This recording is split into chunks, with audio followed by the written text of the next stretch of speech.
Good afternoon, everybody. Welcome to Effective Resume Thursdays. We're very glad you're with us. It's April 15th, 2021. Normally it would be tax day today, but I guess we've been given an extra month. So welcome. Thank you for being with us today. Please note this event is being recorded and is currently live on Facebook. The recording will be on the Career DFW Facebook page and the CareerUSA YouTube channel for others to view in the future. By participating in this event, and if you happen to post a comment in the chat box or have your microphone or camera on, you give consent for your comment, name, and picture to appear. For those people on Zoom, if you have a question, please, as soon as you think about it, just put it right in the chat box. That way, as our speaker takes a break, we'll be able to get those questions answered for you. And for those people watching on Facebook right now, please just enter your comments into the comment field. I'm monitoring that feed and I'll be sure to get those questions answered also. Well, good afternoon, everybody. My name is Jeff Morris. Back in 2008, I founded Career DFW to help those in their job search in the Dallas-Fort Worth area by trying to make it easy by putting everything you needed to know for your job search in one place.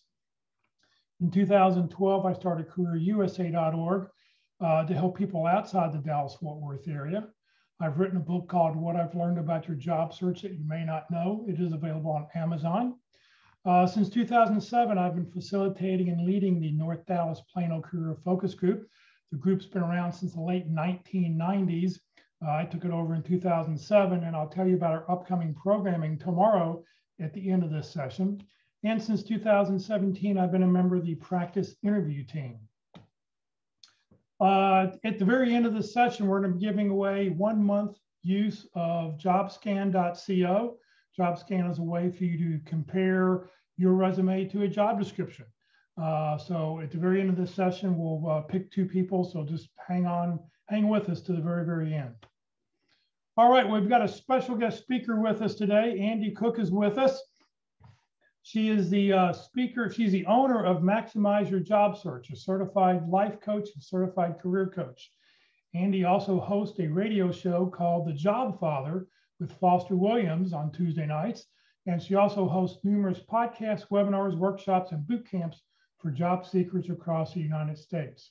She has a background in education where she worked as a behavioral program and studies literacy in great detail.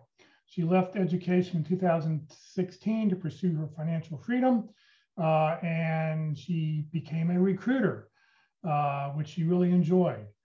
She wanted to transition into something, let's see here. She was laid off in 2020 by Matrix Resources and took a leap of faith, and she opened her own company. Since April 2020, a year ago now, she's helped more than 160 clients land new opportunities representing more than $16 million in annual salaries. Because of her in-depth research into the ATS system, 45% of her clients landed jobs using an ATS. Her clients landed a job within 44 days of starting her services. So today she's going to talk about data and science behind resume writing. Andi, thank you for being with us, and it's all yours. Thank you so much. I'm excited to be here. I consider it an honor. I've heard so much about this group, and I definitely always, as a point of reference, I think everybody in the industry here in DFW uses Career DFW. I first learned about it when I was working at Matrix, and we would send people that were in transition to the website. So I really consider it an honor to be here. Do you want me to share my screen? Yes, please do. Perfect. Well, I've got... Okay, perfect. Well, like Jess said, I have a background in education. And so where I use that the most is that I combine kind of this behavioral component and how do we communicate effectively and really get a message across with minimal wording with a background in really studying literacy. I was drawn to education because I have a son who was struggling to read. Little did I know that study on literacy that I did at A&M Commerce would lead to me understanding how resumes are read and retained and how we skim resumes. And that's very, very different than how we actually read a book. And so we lay out a resume in a way that's very easy on the eyes. I did start my company a year ago today, so we share that anniversary, excited about that. I just finished my first career coaching certification and excited to add that to my credentials. Probably my favorite title is Crown Straightener. And what I'm working on behind me is I have little tiaras that are going on the wall for everybody that's landed as a reminder of why do we do this every day? Why do we do 2,000 Zoom calls in a year? And when you're feeling Zoom fatigue, looking up and seeing that people are landing and it's working makes it worth it every single day. And so that's just part of kind of a little bit about me. There's some questions that I hope to answer for you today regarding the ATS, and I'm going to do a different presentation than what I've done before. So some of this is the first time I'm presenting this publicly, but I wanted to give you a little bit of a different take on the resume and some of the behind the scenes stuff that's happening when you're applying for jobs. I will talk about why do you need a great resume, what makes a great resume, how do you select powerful resume language to tell your career story, does your resume need to be one page? We're going to solve that mystery. What is the ATS really? How do you get your resume through an ATS? The fact versus fiction, and then we'll wrap it up with how do you know what keywords to include on your resume? So these are a lot of the questions that I get asked a lot, and we're going to dive in. And like Jeff said, if you have any questions, pop them in the chat and I'll try to come up with a break here in a little bit to answer any. So you need a great resume because it's still one of the most powerful tools you have in your job search. I remember applying for my first jobs. So I'm a Fort Worth girl, for those of you in DFW. And I remember my mom dropping me off on one corner of Hewlin, sending me down Restaurant Row to go in and fill out my applications. She had a pen in my hand and said, good luck, go find a job. It's time. And so I went in and I met people and I got to look them in the eye and have a firm handshake. And people still had those nice little signs in the window that said help wanted. And I'm telling y'all how old I am and I understand that. But many of us have experienced this face-to-face where you could pick up the phone and call people and actually talk to them about a job. Now there's 5 layers of red tape between you and the nearest hiring manager. So the way we hire in 2020, 2021 is not only changed because of COVID, but it's changed because of automation and it's changed because of technology. And we have to change with the times or become blockbuster. So if we don't change with times, we become obsolete. We won't be here. And so the resume is your chance to tell your career story to a hiring manager. How many times in the last, year have I heard, if I could just get 5 minutes with the hiring manager, I think I would get the job. Your resume is your chance to do that. Okay. And when we look at a resume, the best way I can describe it is the job description is the question, like an interview. Your resume is the response to those questions. It needs to be directly connected.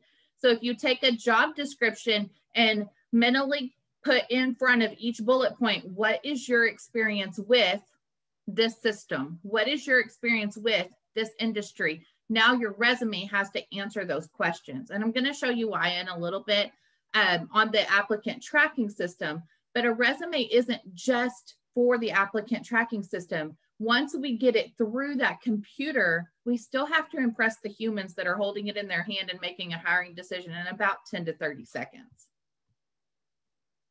Your resume should be organized. It should have clearly defined section labels. So your education, work experience, your technical summary have very clear labels.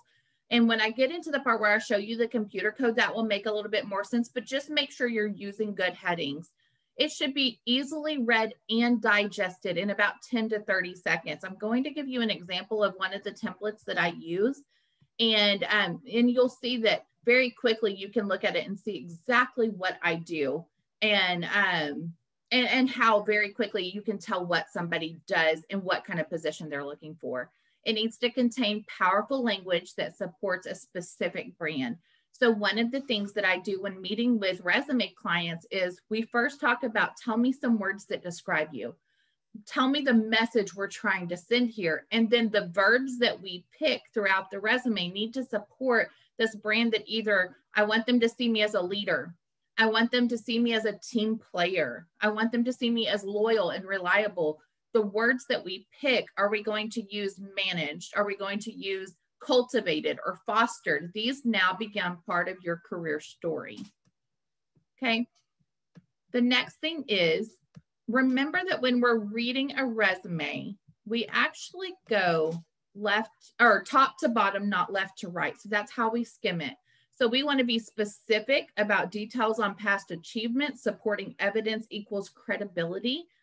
So when you add numbers, it says, I know how my role impacts the business as a whole. So when people, you'll hear resume writers and coaches tell you all the time, make sure you have achievements, make sure they're quantifiable. It says, I'm connected with the business. Okay. Not every role has those. Sometimes you're not privy to that information. You can still talk to achievements of how did it improve efficiency? How did it increase revenue or support a positive company culture? We can talk about achievements even if you don't have those numbers, but the more supporting evidence we give, the more credible we are. Then if we speak directly to that job description, like I said, then we get into this where we're solving problems for people. And I tell people all the time, there's a quote on my website that companies don't hire you because you have a problem. They hire you because you solve problems for that company. And your resume needs to be centered around the problems that you solve. If you look at how a hiring manager used to go through resumes, where they had a stack of resumes and there's this like yes, no, maybe pile. Yes means I'm going to call you. Maybe is, well, if all the yeses don't work out, I'm going to go to this pile. It means I have a question you haven't answered for me yet. Like, why do you have a gap in employment? Or you seem to be missing a piece and I would need to find out more. And then no is the trash can. No in the automated world gets a rejection email. That's when you get this automated response that says, thanks, but no thanks, we're going a different direction. That means you didn't answer or one of the questions in the pre-screen. So it could either be done by a human or it could be done by a computer. If it happens within the first 2 hours of applying for a job, usually that is an automated message. That means when they uploaded the resume into the system, something didn't match in the code. And then after that, usually it's a human that's going through it. There's a sales statistic here that says 86% of the time we buy services from the first person to bring us a solution to our problems. So if you're applicant number 336, you have a lot of opportunities for somebody else to come in and actually be the first person to provide a solution. I also coach my clients, don't take the last interview spot. Be first in there and solve their problems. So it kind of changes our mindset. In the recruiting world, we were taught the average speed to market. If we got a candidate in the door 4 hours from the time we had opened that requisition, it was in the 90th percentile of improvement for chances for hire. First person to solve problems. So when you're setting up alerts on Google or on LinkedIn for these job postings, get in there and get in there quickly. Check them, at a specific time in the day if you're full-time job searching, or because you just don't want all these other people to win out. Okay. Also think about times that you're applying. I always like late at night post or early in the morning where you're first to go in the door when somebody comes in and they're setting up their day. I would always, one of the first things is check my responses, and then they went on my call sheet for today. But if you came in the afternoon, oftentimes you wouldn't get called until tomorrow. And if I found a candidate today, you may not get that call that I was really planning on, but I'm working too many recs to keep up with. And unfortunately, that's kind of the reality of the nature we've created in the recruiting world. All right. So I suggest, and this seems like a lot, and some of these won't be applicable to you, but here's some things that I really suggest you include on a resume, which might also answer the question about whether or not I think you should have a one-page resume. But it's your name, your contact information, include your LinkedIn URL. I'm going to actually show you, you can have a link in your URL. It doesn't break the computer code in any of the 3 ways that resumes parse out. It just has to be able to see that it is a website. So if you have the word LinkedIn hyperlinked back into LinkedIn, that doesn't work. But if you include the www part of your LinkedIn address, it can handle it, I promise. On the job title, I usually say customize that for the position you're applying for with integrity. So if you have to lie to get a job, you have to lie to keep a job. Stay true to your integrity. If I always tell my clients, if I said I would pay you $100,000 a year, all you had to give me in exchange was your integrity, you would tell me I was crazy. So don't do that to get a job. So align your job title with the position you're applying for, as long as you have done that job and it's in integrity. Okay. Then I do a brief summary, which is an introduction, not an objective. Companies aren't worried about what you're looking for. They're worried about what problems you solve. So let this be kind of what makes you a great fit for this role. Then I use a Kirsty Bonner method that I learned in some of her webinars. I love it. It's been transformational with my clients, where we have a core competencies and achievement section, not just listing words. I don't just say project manager, but now we have some supporting evidence and achievements, like I manage project, and of course we don't use first person language. I'll have that little caveat in there, but we supported, you know, X number of projects, or simultaneously we used agile or waterfall methodologies. You're going to give some evidence around it, so it's not just this word that doesn't attach to anything that people skim past, but it's actually going to be part of your career brand. And then I will give you an example of that here in just a minute. And then I want to see your professional experience in chronological order. I get a lot of questions about functional resumes. Here's the problem. Functional resumes were misused by a lot of people who had gaps in employment and who hopped jobs. And so it lost credibility. People, especially in the recruiting world, are very suspicious of functional resumes. When you use this kind of core competency and achievements, it's actually considered a hybrid or a combination between functional and chronological. You're giving the functional resume up top, really a summary of your skills and problems you solve, and then you follow it with chronological resume in, you know, reverse chronological order, and it's answering those questions before they're asked. Okay. So that's my personal take on that. I've seen it be effective. And I feel like in the recruiting world, I've worked with several companies. I've never, ever had a client who would accept a functional resume, ever. And I've worked with a lot of clients because I worked agency side. Every single time they want to see months and years. And I know if you go to an HR best practices meeting, they're going to tell you it's okay just to have years. But you have to go with what the hiring manager is looking for. And the ATS also can struggle with if it's only years, and I'll kind of show you that in a second. But just think about that, putting months, and then that way it's very clear. No need to put the date. I'd love to see a technical summary. This is a great place just to list out the technologies that you've used. I personally have started putting those in alphabetical order just to make it, you know, kind of lay out that way. And because I worked in a library, so that just makes sense to my brain. You do not have to do that. This is what I call picking out curtains. It doesn't change the function of the room. It just makes it pretty.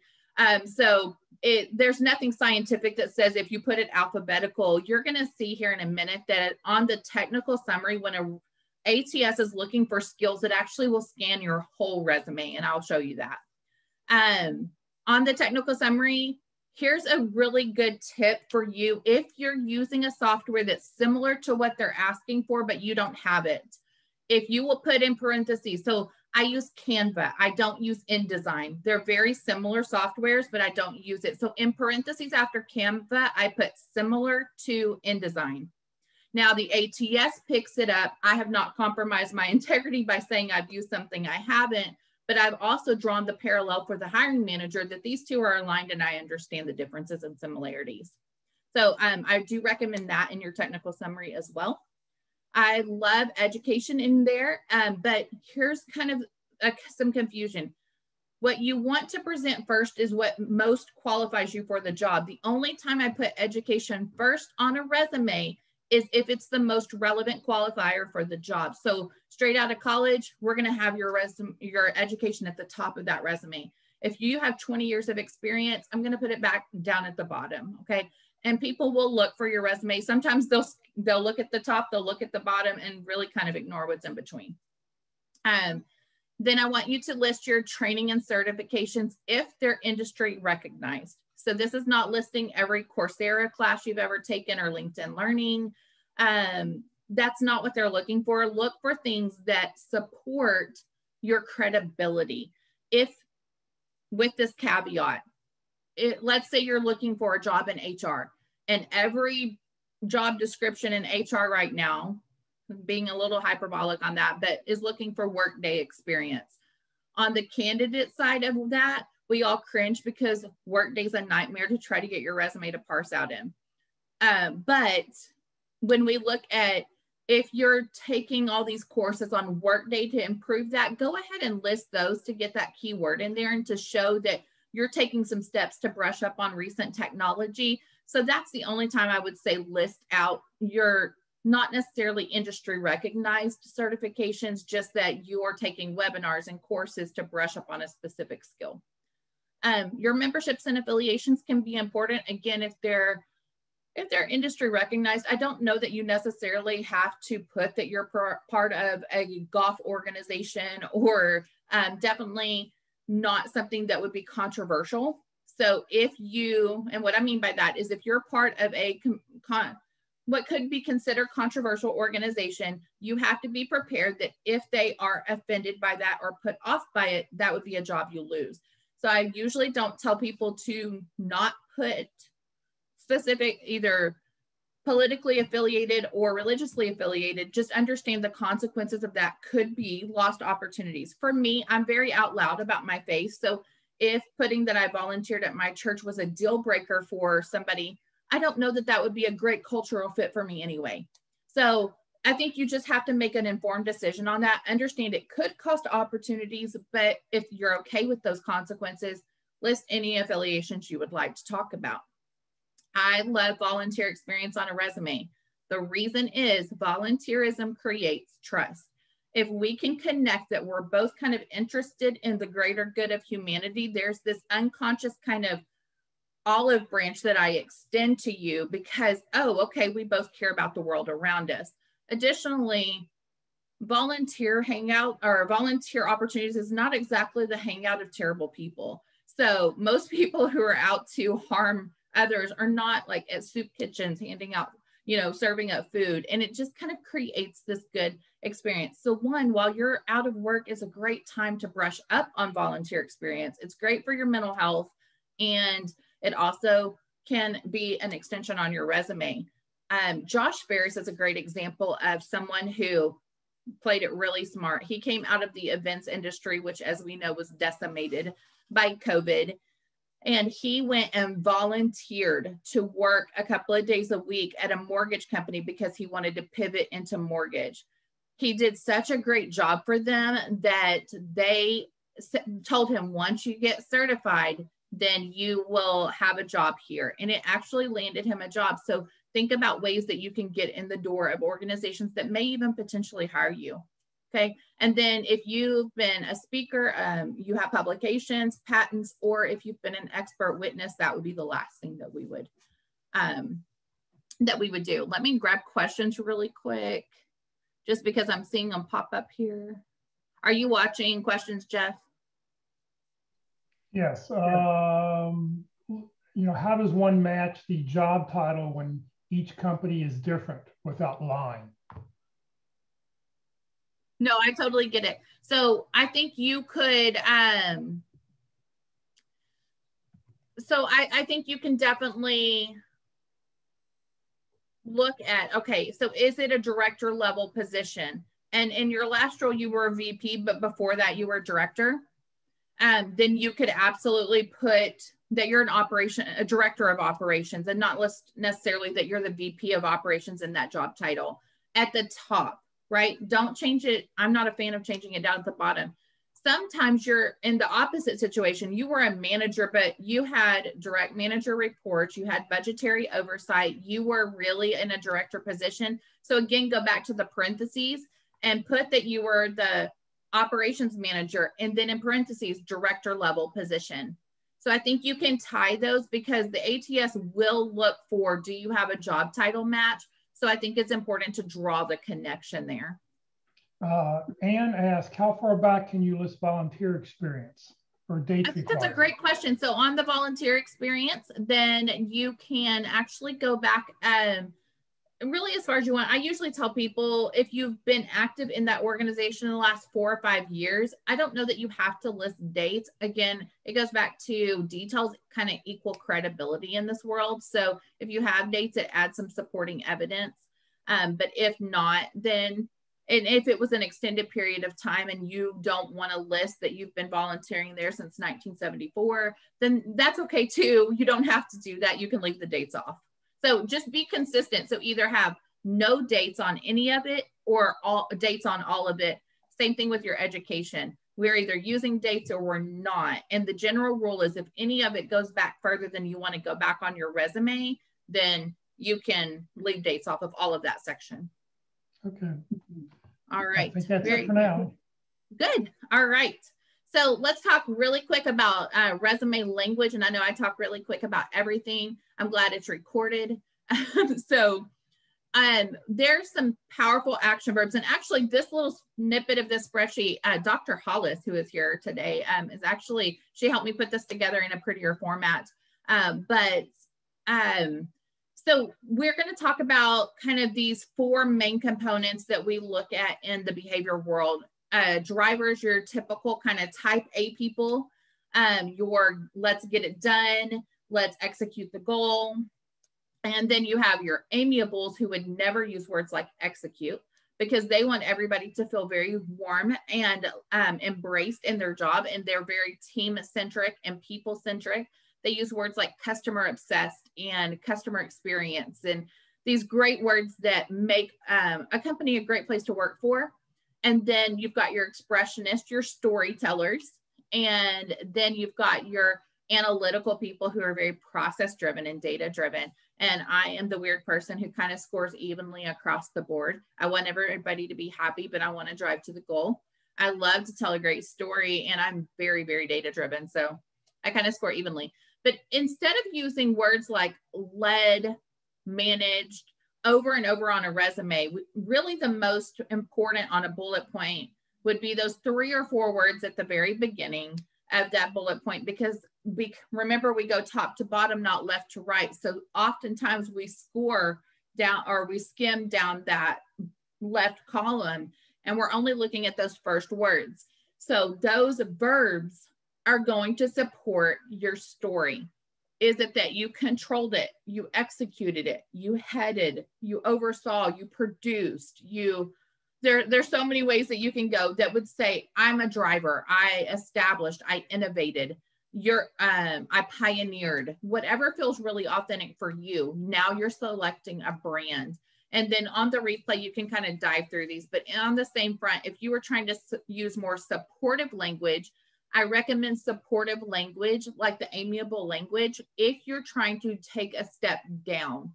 So you were previously an executive leader, you're ending up, you're kind of winding up your career, you want to take a step back, then powerful driver language can scare people and get you that dreaded word overqualified. So use supportive language like coordinated, supported,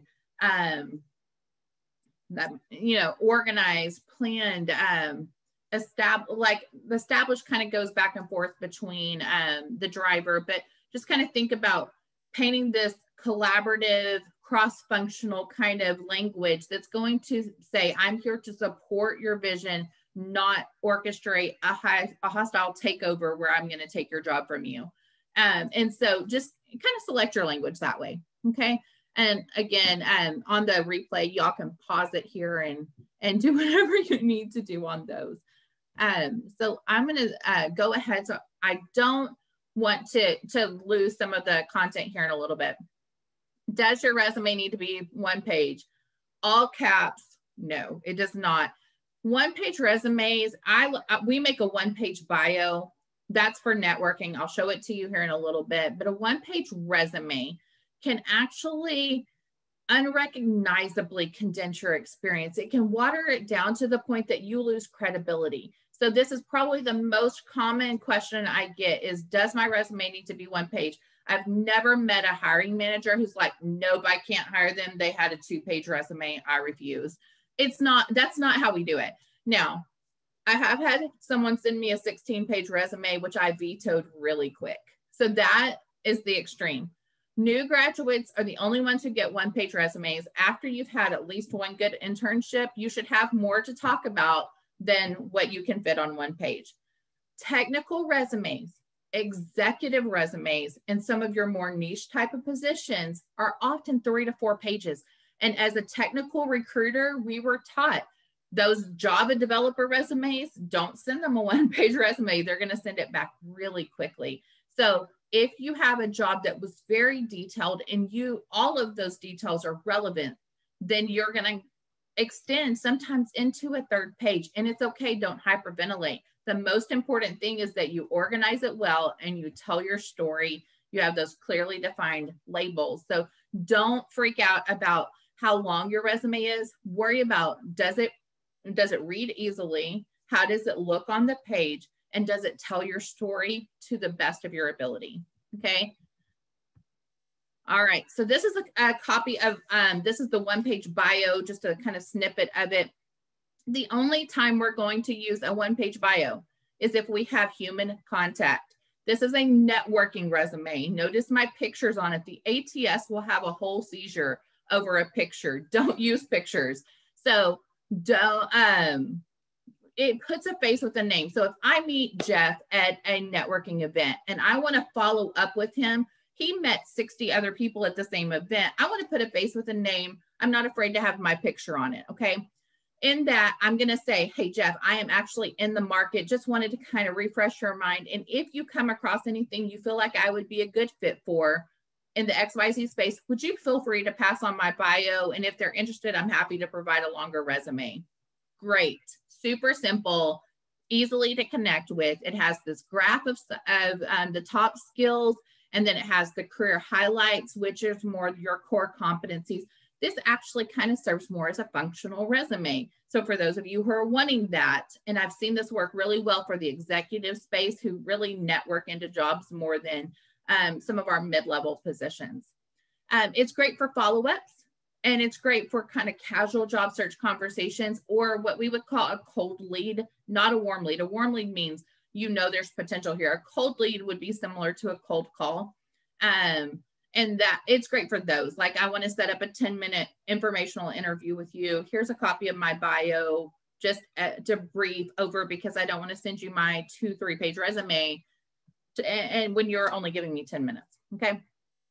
So your ATS resume, this is a copy of one of the original formats that I used. We have a little bit of an updated format now just to make it prettier, but it's text driven, it's clear to read, it's easy to identify what I do.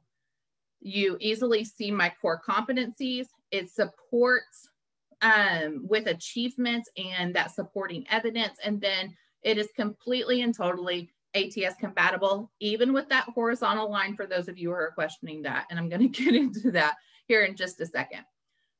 But it tells you where I am. And so very quickly at first glance, you see, and I pulled some of my experience as a recruiting manager for demonstration purposes. You very quickly look at it and say, this is Andi Cook. She's a recruiting manager. Easily. Is recruiting manager what I do right now? It's not. But if I'm applying for a recruiter manager job, I'm going to go back to my recruiter manager days and say, this is who I am, because this is who I am in relationship to what you care about.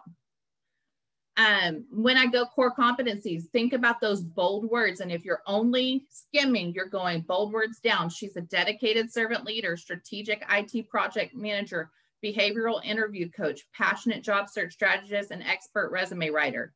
Done. If they stop reading there, we still have something to talk about.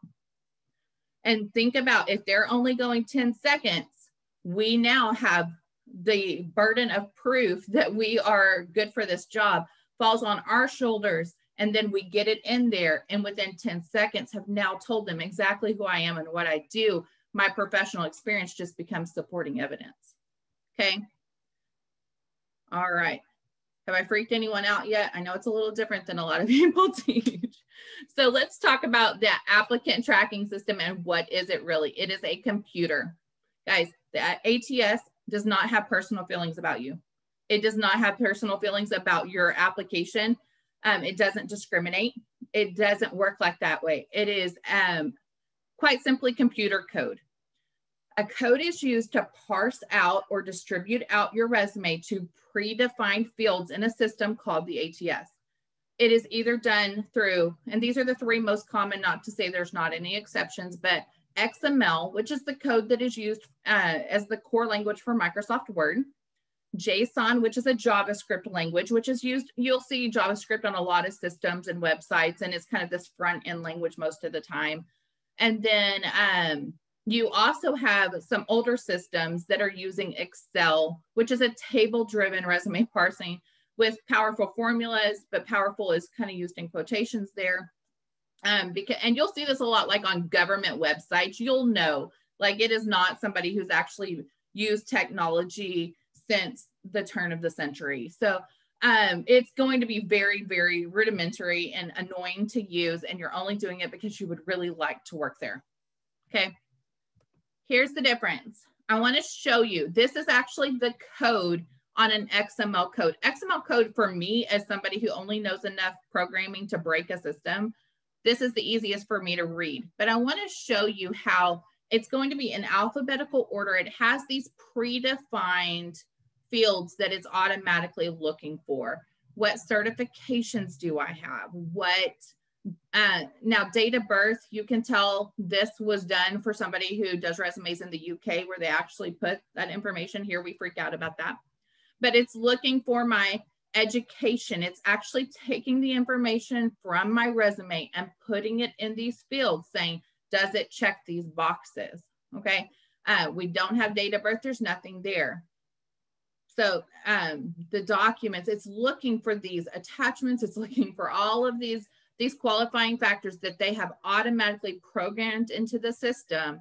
So when a company says, oh, we can't change that, it's because they aren't a developer.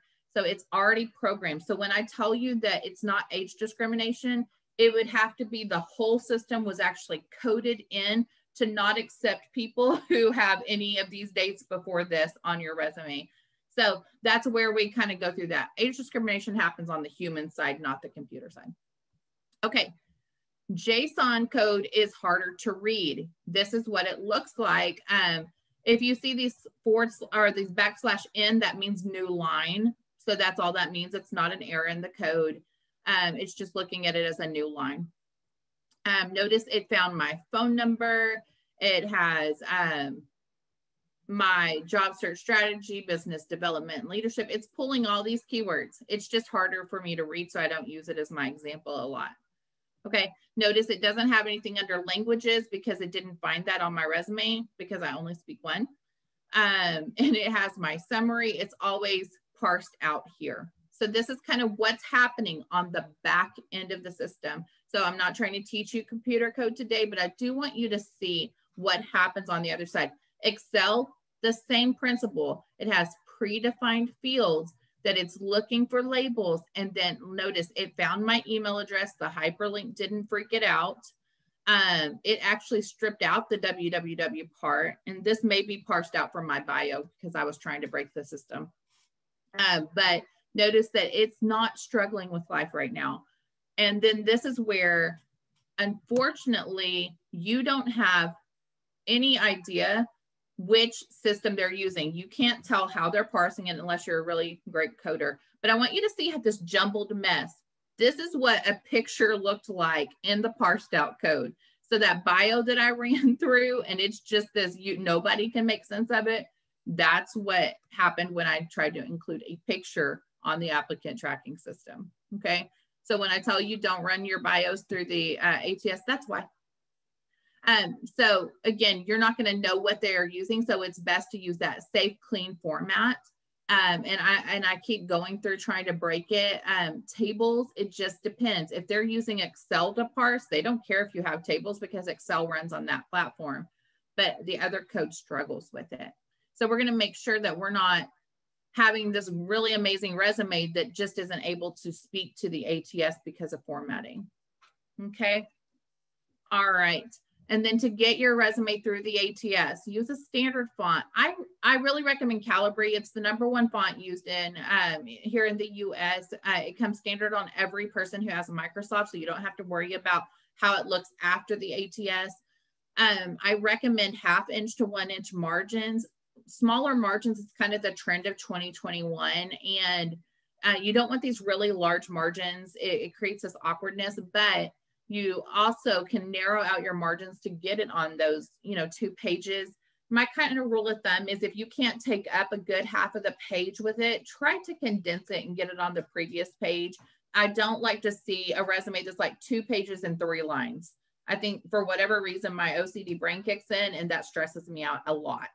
And so I don't like that. Or where you have a bullet point, like 1 bullet point on the next line or 1 word on the next line. We call that orphaned and widows. And we think that orphans and widows are sad. And so we don't want to see that on the resume. Okay, so here's something that people do a lot. The slashes.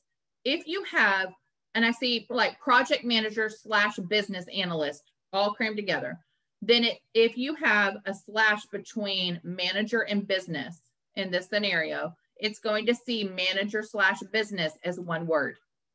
You've got to either put spaces on either side, or what we do is just separate it with a comma.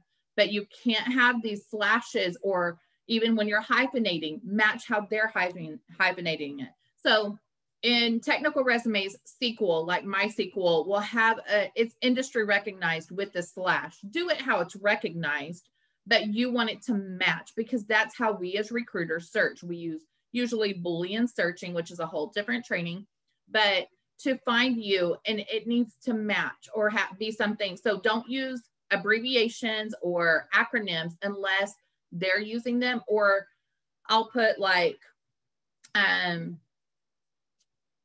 put something in parentheses. So if you have project management, in parentheses, if they're just putting PM all over it, you can in parentheses put PM.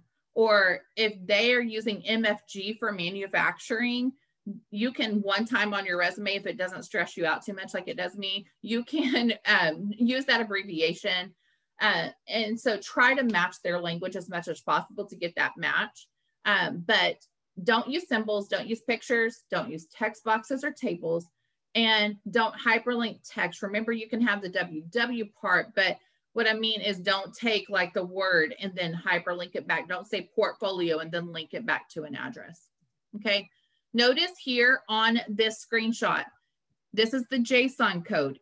See how it has my LinkedIn? It labeled it. If you look on the website above, it says websites. It's looking for that. So we've reached a point in our parsing that it actually is looking for websites that may be relevant on your profile. So don't hesitate to include your portfolio to have this URL because it's actually linking to it. We're okay. Okay.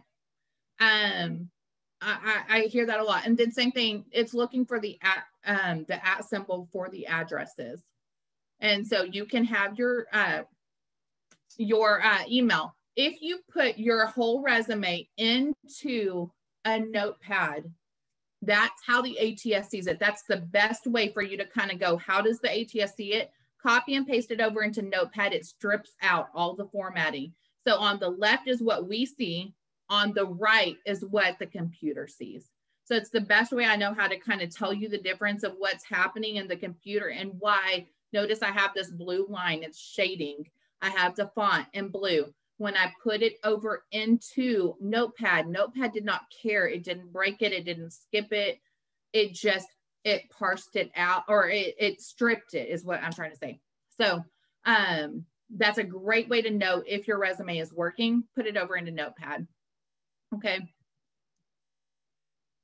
All right. Andy, can you go back there? Can you go back a slide real quick? Absolutely. This is a great point. Somebody just asked, what about the pipe symbol between words? And you're using it right here. And absolutely. it's just like a slash. You want to make sure you have a space before and after. Absolutely. Absolutely. And another good way is if it comes standard on like your phone keyboard, not an emoji, but or if you can put it in a LinkedIn post, then you know it kind of can go through the ATS. So if you're putting a LinkedIn post, you can use a pipe symbol. You could use a slash. So those are kind of when you're looking kind of what characters can I use. If you can put it into a LinkedIn post, usually you can get away with it in the ATS. But very, very good point on the space before and after to separate those words so it doesn't see that it all as one word. Okay. Thank you very much. Yep. Anytime. Great question. Okay. How do you know what keywords? I love that y'all are giving away job scan. Look at that job description. It's the question. Your resume is the answer, but Code is scanning your whole resume looking for words. It doesn't have to be in a specific section. And usually it's matching it to a pre-programmed database, right? So if you've ever implemented an ATS, usually your organization has to sit around the table and everybody has to come up with all these skills you would be looking for, especially if you're building one from scratch like we did. So it programs it in and then it's matching. And I'll show you kind of what that looks like. But we look for nouns. This is across the industry. Most recruiters look for nouns. We don't look for adjectives. We're not looking for you by interpersonal skills. We are looking for you, and not even usually by the verb. We're looking at what systems did you use? What was the technology? What was the job title, the department, the industry, methodologies like agile or waterfall, industry acronyms that anti-money laundering is a good example. If you're in anti-money laundering, AML needs to be on your resume because that's something we would search by. And usually on a Boolean search, we would say anti-money laundering or AML just because we want to get the best candidates. But think about it from a nouns point of view, person, place, things, you know, go back in high school where we learned this in elementary. But we're not searching for you by those adjectives and verbs. That's where you get creative with telling your story. You don't get to get creative with nouns, okay? Every skill, so this is the XML matching. Notice it pulled a list of skills. And the reason I wanted to show you this is, notice how it has Java developer on there. Guys, I am not a Java developer. And I never said on my resume that I was, but what I did say is that I recruited Java developers, and it pulled the word Java and matched it to a skill in their database and it aligned it. So when I say it pulls from everywhere, it really does. So in one of my bullet points, it had that I recruited C developers and software developers, and notice it's pulling all that as a skill, but you can get creative with where you put it, and everything you put on your resume matters. Same thing in JSON. Notice that it has the skill. It pulled Python, it pulled Java, and it's going back to, I worked for a company called APA. It pulled American Psychological Style, like the writing format APA. I'm not offended by it. Just know it's putting everything and it's matching to that predefined list, not just how I put it on the resume. Okay. In Excel, they strip out, like it's very, like I said, it's very, very basic. And notice it only counted some skills, and it's very, very specific on which ones that it counted. Okay. Most importantly, what do you do with this information? And then I'll answer some questions for the last 5 minutes. Get more concrete with your resume. What is your experience with for each bullet point? Tailor that resume for the job description. When you're using job scan, match the nouns. Don't stress out trying to include everything like the interpersonal skills, but use it as a guide to say, my resume was missing this information. I have that. I need to put it on there. In your job description, look for words that are in all caps, bold, or underline. You want to look for words that are required, must have, preferred, or nice to have. You should score a 75% or higher on a manual checklist. And when I'm going through resumes with clients, we go through, if they're looking for 10 years of project management experience, the max points would be 10. You have 8, you scored an 8. Same thing, and the max points. So then compare it. If this was 18 out of 24 points, you now can apply for this job. Here's the caveat. If they say that a degree is required and you do not have one, don't spend time changing your resume. If you want to give it a shot, give it a shot, but just don't invest your time budget into a position that you don't meet these must-have requirements, because there's a reason for whether you agree with it or not. They have some reason that they think you need financial experience to do something that you did, like payroll, that doesn't matter. So if you're looking for me, you can find me on LinkedIn or Maximize Your Job Search. I have an Ask Andi call on Thursdays at 12 o'clock and a virtual happy hour with Foster and Jason Hopper at 5 p.m. and then the radio show on Tuesdays. So I'm going to stop share and turn it back over to you, Jeff. I know I threw a lot out there. All right, well, let's see some of our questions. Let's see here. I heard it's best to start sentences with numbers, achievements to grab attention. Thoughts? Did you say false? False. Is that what you said? What are your thoughts on that? Oh, I thought you said false. I think it's important to start a sentence with the achievement part of it, but what's most important to telling your story? And so I think not necessarily with numbers. I usually don't. I almost always start with the verb and just present that. Okay. And then tie in the numbers with it. Okay. What about using PDF, uploading PDFs? Okay, so there are some systems that can handle a PDF, not always. And a lot of the systems see a PDF as a picture of the information. Same thing if you password protect a Word document. I know we used to think that PDFs protect your information, but any PDF can be opened for editing in Microsoft 365. It doesn't really do what it used to do. So there's not really a benefit to using a PDF unless you're on a Mac and you don't have a way to save it as a doc. So PDF would be my first choice for that as an alternative, although you could use a converter, but that's okay. But just kind of know that going into it that some of the systems really struggle with PDFs. Okay. What about a doc versus a docx file? Does that make any difference? It doesn't, especially JSON and XML parsed are going to be able to read it. The only time I wouldn't use a docx is if I see that it's a really old system. And again, you're going to know that because it looks like it was created by the Flintstones. Okay. Do PO box addresses matter? No. In fact, don't put your street address on your resume. People are creepy. Like there's so many fake job descriptions, and the higher up you are going, the more marketing teams are using these job descriptions to get your information so they can market to you when you land. So check a website. If I find a job on a job board, I'm going to go look at the company website. If it's not posted, I'm probably not going to apply for it. So just be creative with that. But don't put your address on there. You're giving them way too much access to you for these companies that are dishonest and creepy. Okay, well, great. Thank you very much. I think one more question here. When it parses out my resume, but I didn't do it right and I fix things manually, does that kick me out of the running? No, not at all. Okay. And what about, is it important to put in my zip code? It's really not, but you can. A lot of people do, but usually they're going to look at that zip code on the applicant side. So when you put in your information, you're going to enter it there, and that's usually what's going to match, not necessarily the parsed out. Andi, would you share your last slide again? She wants to share your information with a friend. I'm going to say grab it on the replay just because we're almost out of time. Okay. All right. So, well, thank you. I mean, yeah, we know we have a hard stop at 2 o'clock. Here is Andi's LinkedIn profile, so you'll make sure when you find the right Andi Cook. Are you open to people connecting with you? Yeah, absolutely. Connect. I would love to chat. I offer daily job search tips and a lot of workshops and stuff. So yeah, absolutely connect with me. So if you do want to connect with Andi, please send her a personal note that you saw her here today and you appreciate what she had to talk about. If you have any questions, you can reach out to Andi via LinkedIn. All right.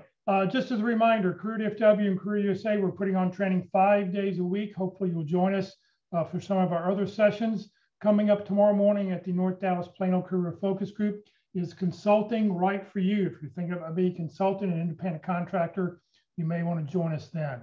Tomorrow at 1 o'clock, Women of Wisdom. They meet the first and third Friday of each month. To be invited, you do need to send an email to wow@careerdfw.org It is by invitation only because they're just trying to keep the group down to 20, 25 people because there is a lot of interaction and a lot of discussion that goes on. They don't want to have 50 or 60 people on the call at one time.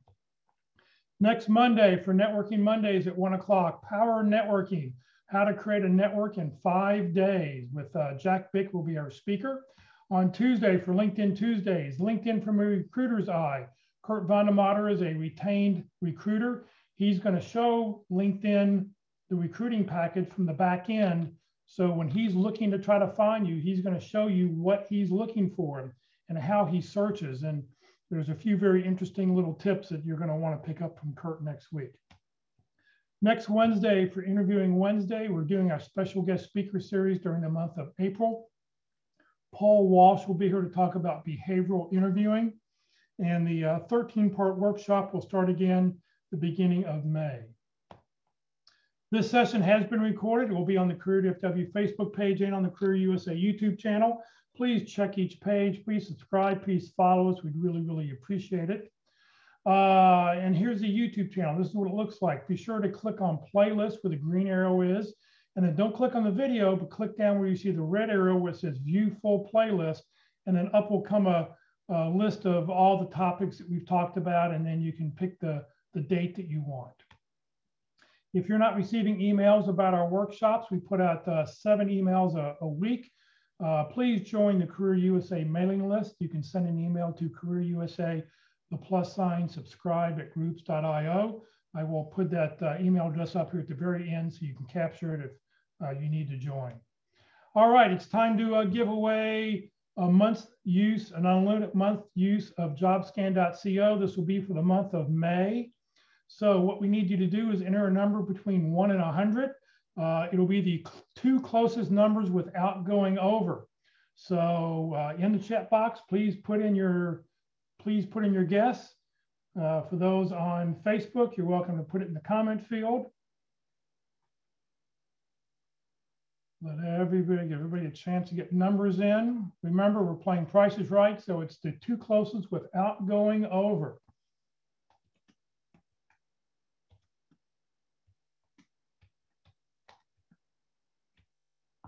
All right. Now let's see, our winning number today is 29. 29 is our winning number. So let's see who has come closest. Oh, we have a 29. So there is one winner. Lenora is a winner. 29, seeing who else. I think Ruth Gray with 20. Ruth Gray with 20 will be our other winner. So Lenora and Ruth, please make sure in the chat box you put your email address so I can copy that, and because I need your email address, and you will get an email on May 1st, and you will have access to that for the next month. So for everybody else, just as a reminder, CareerUSA, we're a 501c3 nonprofit organization. We have no full or part-time employees. I'm a volunteer. Andy's a volunteer helping us out today. All of our speakers are volunteers. We don't get paid to do what we're doing. We're just here to help you land your next great opportunity. So CareerUSA survives on donations. Please consider making a donation when you land your next job. Help us to continue to provide the services that we do. Thank you for joining us today. There is that email address if you'd like to subscribe, if you're not getting emails on a daily basis. Andy, once again, thank you very much for your time, and everybody have a great week.